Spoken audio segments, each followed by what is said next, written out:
Hi, thank you for joining us today. My name is Jonathan Wicks. I'm a consultant with Walker Consultants out of their LA office. And today we're going to talk about some impacts to garage design and construction costs and some things to consider, some opportunities to add capacity without or avoiding the construction of new parking spaces.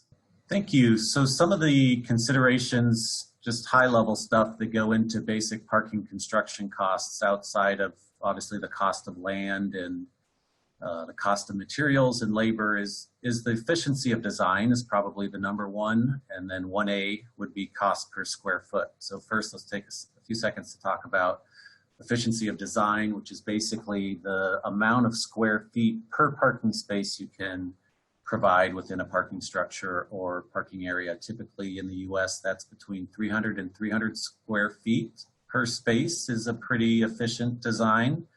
And the more square, the longer straight drive aisles, the more rectangular of a parcel or garage level that you have to work with, the more efficient that design will be. So we see in this retail ag grade example, 500 space structure with a typical floor, might be 340 square feet per space. Once you begin to add ramping systems and more complex elevator lobbies, if you need larger pedestrian stairwells for a large event space or something like that, that can add to the total space and cost of a parking structure in order for vehicles and people to circulate within in order to access the parking and then leave afterwards. That efficiency begins to decrease, and the amount of space required to provide each parking stall increases. So that can also be equated to a cost per square foot. So typical cost per square foot, and these numbers are a few years old, but 33 to 65 feet. And of course, that's a range based on the area of the country, the dimensions of the parking area that you have to work with. So if you find yourself, in a impacted scenario where land is expensive, you have a small parcel, there's maybe already plenty of sufficient parking in the area. As we can see in this sample downtown, overhead shot of a downtown area, there might be opportunities to not only share parking, but also increase the utilization or maximize the use of any parking you may have already constructed. And we're going to talk about a few options to do that through robotic and mechanical parking as well as operationally. The first and probably the most complex and the largest option as far as adding additional capacity potentially is an automated vehicle storage and retrieval system or robotic parking garage system or a car vending machine. Sometimes these are referred to. You can see in this picture, the lights are on in the parking and within this enclosed structure. They don't necessarily need to be. There are there are parking arms that move up and down in a lift and slide type of fashion that take the vehicles out from the trays that they're parked on. You can have varying ceiling height levels, some levels for SUVs, some levels for sedans, but certainly less ceiling height than you might need to provide in a typical parking structure with different types of vehicle circulation and other pedestrian considerations.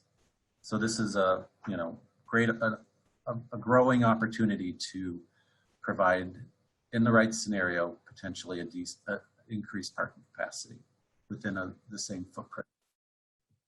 The first kind of incremental step would be a mechanical parking lift could be added to a surface parking lot or on a level with a higher ceiling clearance within a parking structure.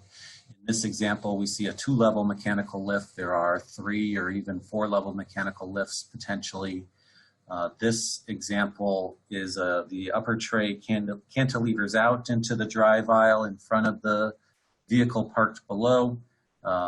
Oftentimes that vehicle has to be removed because the vehicle tray rises and lowers directly into the spot below. But this is a fairly low cost, $12,000 to $15,000 per stall potentially, to add some additional parking capacity without adding structured parking.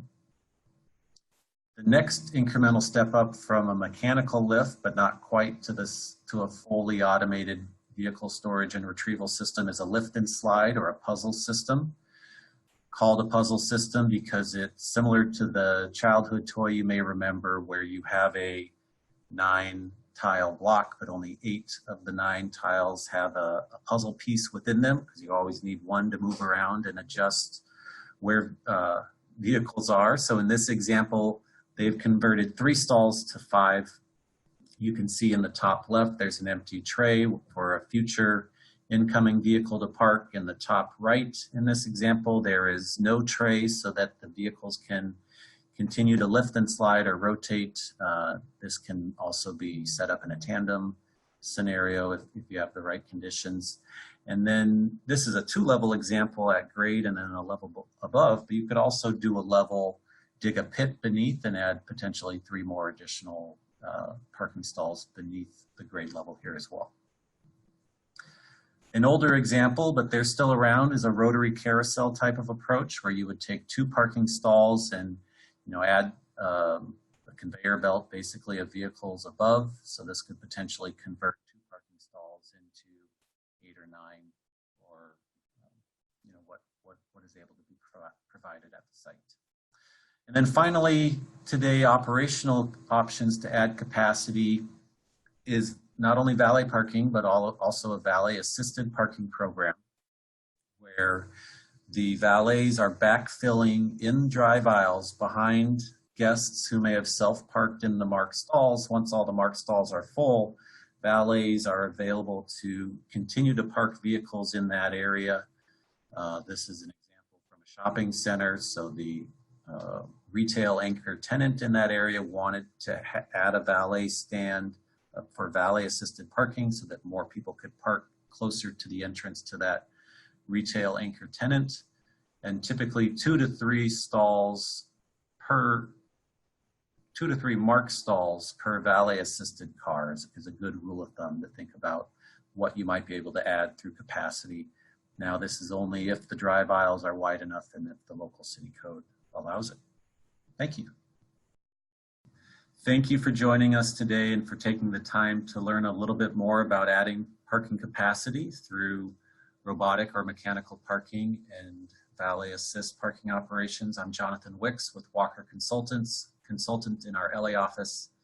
Any questions, please contact me and I'd be happy to continue the conversation. Thank you.